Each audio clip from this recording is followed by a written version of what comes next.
Hello, this is Tony Heller from RealClimateScience.com. The New York Times says that June was the hottest on record in North America and the United States. 1,200 daytime records were broken in the final week. But there was an even greater number of daily records set by a different and maybe more dangerous measure, overnight temperatures. So let's look at the actual data from the National Oceanic and Atmospheric Administration. The percent of days over 95 degrees Fahrenheit or 35 degrees Celsius across the United States was just about average and about half of 1933. There have been many Junes since the end of the 19th century with more hot days than occurred this year, but NOAA calls this the hottest June ever. And the data I'm using to make this graph is NOAA's own data.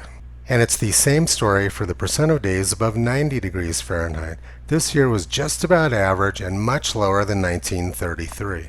This is what the New York Times reported during June 1933. 150 boys collapse in band's parade, felled by heat in national contest at Evanston, Illinois, and 3 are in hospital.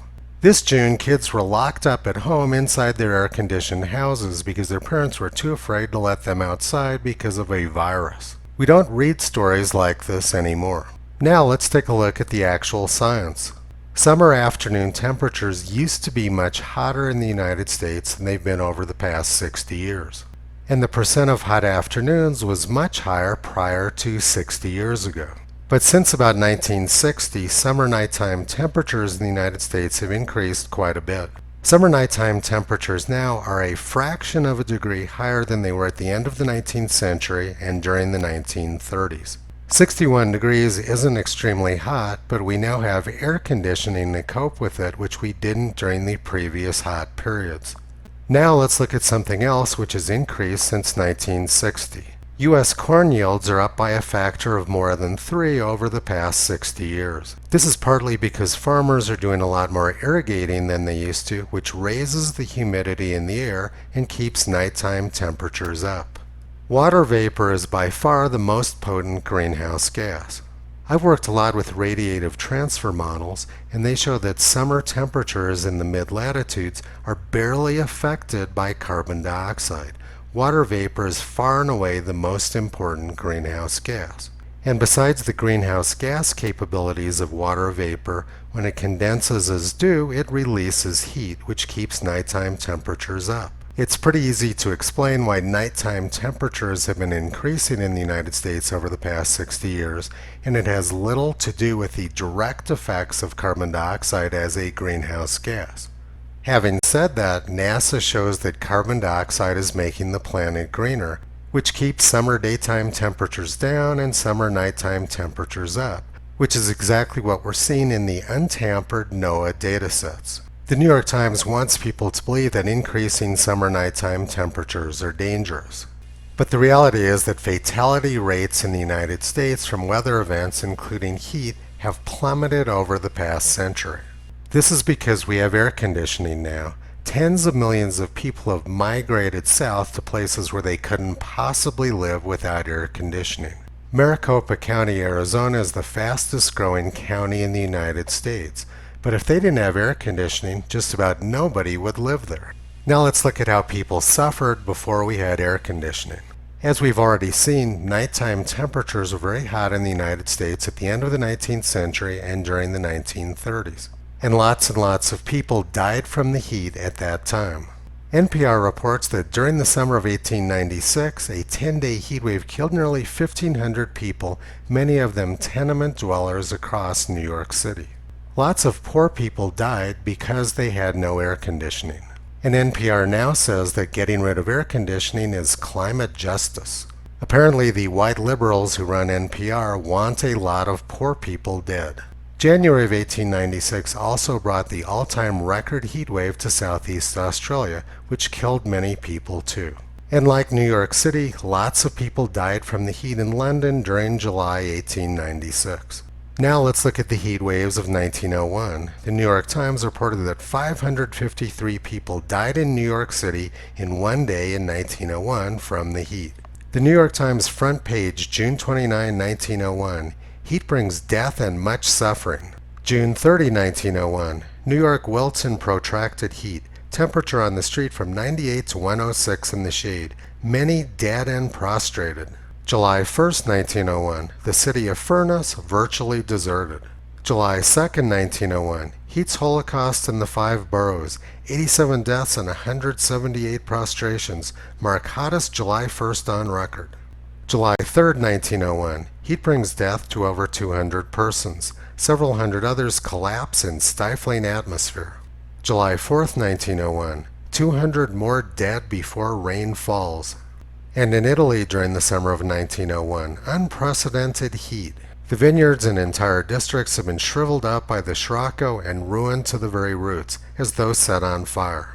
The New York Times reported numerous deaths from the heat in London during July 1901. Now let's look at the heat wave of the 1930s. July 25, 1936, heat wave toll over 12,086 cities in week. Crop crisis worse, heat rising to 119 degrees. Illinois highways blow up. July 16, 1936, worst drought in history. Millions hit in America. The drought covered almost the entire eastern two-thirds of the country. This date in 1936 was the hottest day on record at Greenfield, Indiana, Grand Rapids, Forest Lake, Minnesota, Leech Lake, Minnesota, Angelica, New York, Willow City, North Dakota, Manitowoc, Wisconsin, Spooner Agricultural Research Station in Wisconsin, and Park Rapids, Minnesota. The previous day in 1936 was even hotter, with 100-degree temperatures covering almost the entire eastern two-thirds of the United States. On July 10, 1936, 6 states were over 110 degrees, 34 states were over 100 degrees, and 43 states were over 90 degrees. And the previous day in 1936, July 9, was the hottest day on record in New York City. Central Park reached 106 degrees Fahrenheit. The mercury in Times Square was 115 degrees. By 1947, the New York Times warned that the Arctic was melting so fast that people's living in lowlands along the shores would be inundated. The Arctic change, the scientists asserted, is so serious that I hope an international agency can be formed to study conditions on a global basis. I'm pretty sure that the New York Times has recycled similar versions of the same article several times in the past decade. So now let's look at what's going on in the real world. Since the election last November, crude oil prices have more than doubled, and gasoline prices are up more than 50%. I saw regular gas in Wyoming today selling for $4 a gallon. High energy prices has always been the plan of Barack Obama and Joe Biden. Under my plan of a cap and trade system, electricity rates would necessarily skyrocket. Even regardless of what I say about whether coal is good or bad, because I'm capping greenhouse gases, coal-powered plants, natural gas, you name whatever the plants were, whatever the industry was, they would have to retrofit their operations. That will cost money. They will pass that money on to consumers. But kiddo, I want you to just take a look, okay? You don't have to agree, but I want you to look in my eyes. I guarantee you, we're going to end fossil fuel, and I am not going to cooperate. Okay? So their openly stated goal is to make energy unaffordable for the poor and middle class. The reason why not many people in the United States die from cold or heat anymore is because we have fossil fuels and we have air conditioning. And those are exactly the things which the New York Times is campaigning to get rid of with their climate scam. It's not just the New York Times, of course. Essentially every major news outlet has been fear-mongering about fossil fuels, air conditioning, and global warming. CBS News wants the little people locked up in their homes with an inadequate supply of heat or air conditioning. And they also want billionaires who have a carbon footprint the size of many small countries traveling on interplanetary vacations. Rich people don't like you clogging up the highways in front of them or clogging up the security lines at airports, so they've come up with an incredible scam to get you out of the way.